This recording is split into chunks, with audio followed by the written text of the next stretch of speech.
My name is Martha Elena. I was born in San Luis Potosí, Mexico, and raised in the Rio Grande Valley.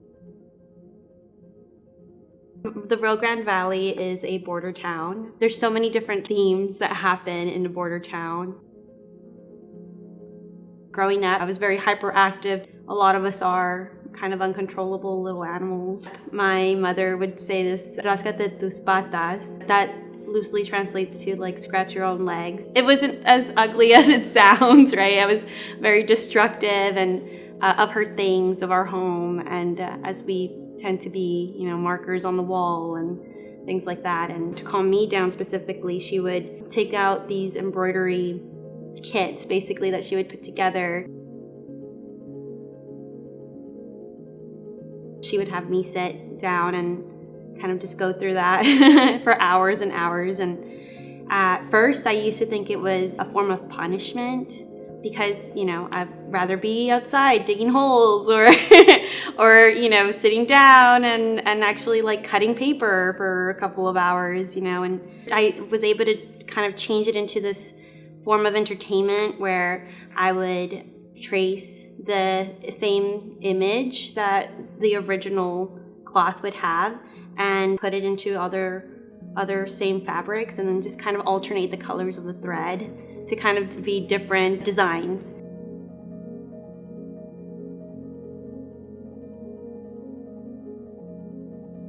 More recently, after college, I just kind of went back to it. In 2020, the pandemic was happening, and I thought about that saying, the "Ráscate tus patas" saying, and just thinking about how my mother has influenced a lot of my decision making. My first plushie was I cut up a bunch of my old bed sheets and pillows and just started cutting and designing into these things that I was embroidering with the Wingdings.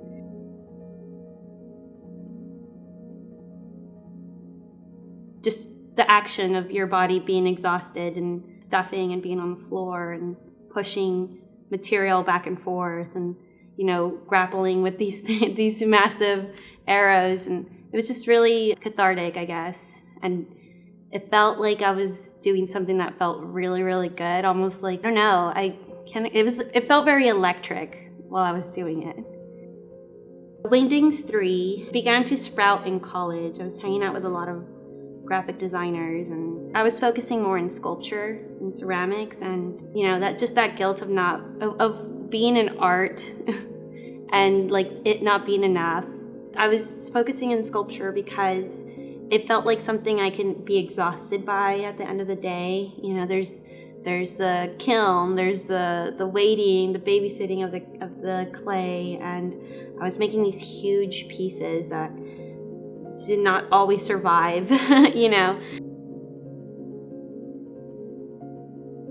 was also in photography class thinking about codes and just trying to figure out something that I can grab onto. And I remember that week was just so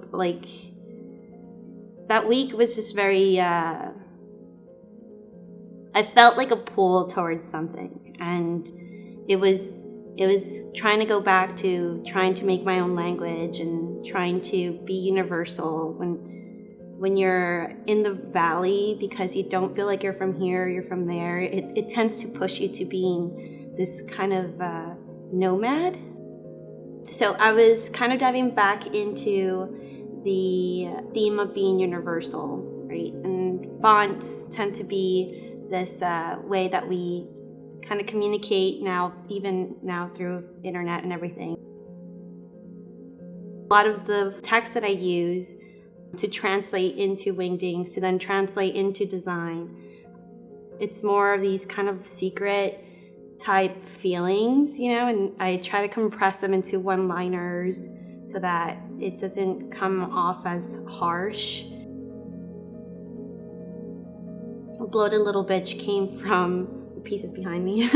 It came from an inspiration by like yellow wallpaper. It's a short story that has really kind of been a theme of repetition in my life. And at first it was a horror story, right? I understood it as psychological horror tale. And as I got older, it became more of a feminist kind of literature.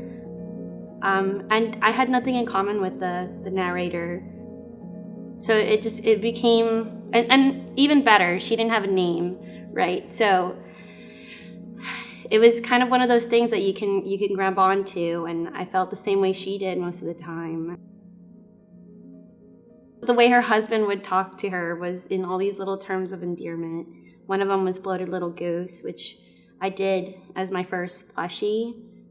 Bloated little goose, and I wanted it to be kind of like a cadence similarity in the way the words sounded. Bloated is the blessed, equals the blessed. Little is the unifier, or, bloated little bitch. Bitch is the goose. But I wanted it to be more of me being able to name myself, or to give myself a tender nickname, and I don't classify bitch as being a very aggressive term, but it does kind of create a little bit of a tension. Like you're not too sure if it's aggressive or not unless the tone is there, right? And I think it takes away the tone when you do it in this font-like design. The color, makes it's a little fun.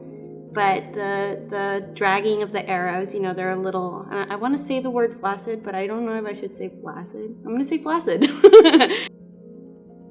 If I wasn't making these pieces, then I'd be spilling my guts and crying all the time.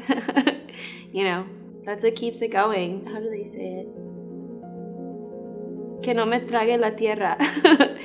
Yeah. It translates to so that the earth doesn't swallow me up.